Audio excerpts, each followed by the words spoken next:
ಅಂತಾರಾಷ್ಟ್ರೀಯ ಮಹಿಳಾ ದಿನಾಚರಣೆ ಅಂಗವಾಗಿ ಗರ್ಭಿಣಿಯರಿಗೆ ಸೀಮಂತ, ವಿಶೇಷ ಚೇತನರಿಗೆ ಸಾಧನ ಸಲಕರಣೆ ವಿತರಣೆ ಸೇರಿದಂತೆ ವಿವಿಧ ಕಾರ್ಯಕ್ರಮಗಳಿಗೆ ಮಹಿಳಾ ಮತ್ತು ಮಕ್ಕಳ ಕಲ್ಯಾಣ ಸಚಿವೆ ಲಕ್ಷ್ಮೀ ಹೆಬ್ಬಾಳ್ಕರ್ ಬೆಳಗಾವಿಯಲ್ಲಿಂದು ಚಾಲನೆ ನೀಡಿದರು.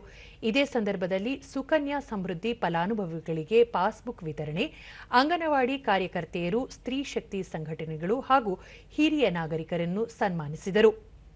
ಈ ವೇಳೆ ವಿಧಾನ ಪರಿಷತ್ ಸದಸ್ಯ ಚನ್ನರಾಜ ಹಟ್ಟಿಹೊಳಿ, ಜಿಲ್ಲಾ ಪಂಚಾಯತ್ ಮುಖ್ಯ ಕಾರ್ಯನಿರ್ವಹಣಾಧಿಕಾರಿ ರಾಹುಲ್ ಶಿಂದೆ, ಉಪವಿಭಾಗಾಧಿಕಾರಿ ಶ್ರವಣ್ ನಾಯಕ್, ಮಹಿಳಾ ಮತ್ತು ಮಕ್ಕಳ ಅಭಿವೃದ್ಧಿ ಇಲಾಖೆ ಉಪನಿರ್ದೇಶಕ ಆರ್ ನಾಗರಾಜ್ ಸೇರಿದಂತೆ ಮತ್ತಿತರರು ಉಪಸ್ಥಿತರಿದ್ದರು.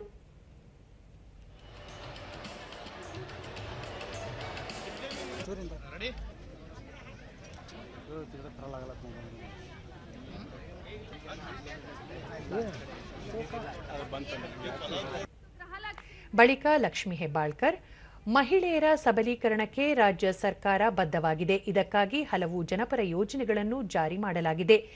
ರಾಜ್ಯದ ಪ್ರತಿಯೊಂದು ಅಂಗನವಾಡಿಗಳನ್ನು ಮಾಂಟೆಸರಿ ಕೇಂದ್ರಗಳನ್ನಾಗಿ ಮೇಲ್ದರ್ಜೆಗೇರಿಸಲಾಗುತ್ತಿದೆ ಎಂದು ಹೇಳಿದರು. ಹೆಣ್ಣು ಗಂಡು ಮಕ್ಕಳು ಇಬ್ಬರೂ ಸಮಾನರು. ಗರ್ಭಿಣಿಯಾಗಿದ್ದ ಅವಧಿಯಲ್ಲಿ ಮಹಿಳೆಯರು ಹೆಚ್ಚು ಪೌಷ್ಟಿಕ ಆಹಾರ ಸೇವನೆಗೆ ಆದ್ಯತೆ ನೀಡಬೇಕು ಎಂದು ಇದೇ ವೇಳೆ ಸಲಹೆ ನೀಡಿದರು. ಕೊಡಲಿಕ್ಕೆ ಪ್ರಯತ್ನ ಮಾಡಿದ್ದೇನೆ.